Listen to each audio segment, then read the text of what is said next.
High বন্ধুরা, তো এখানে আমরা এখন যাচ্ছি আরোহীর অন্নপ্রাশনের তথ্য নিয়ে। আর এখানে চটপট পৌঁছে গিয়ে আমরা আগে ফটোশ্যুটটা তাড়াতাড়ি করে সেরে নিলাম। আর এখানে ছোট্ট আরোহী ওর মায়ের কোলে চুপচাপ বসে রয়েছে। আর আমরা তাড়াতাড়ি করে খাওয়ার জায়গায় এত ভিড় দেখে একটু ফাঁকা জায়গা পেয়ে বসে পড়লাম।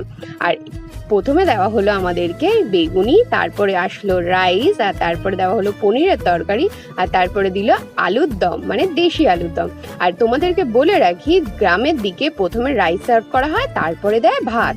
আর ভাতের সঙ্গে ছিল হচ্ছে আলু ভাজা, শাকের তরকারি, আর ছিল ডাল, পটল আলুর তরকারি, আর এটা হচ্ছে শাউরি কচুর তরকারি। আর এটা কিন্তু দেখতে একদম মাছের মতো লাগছে, তাই না?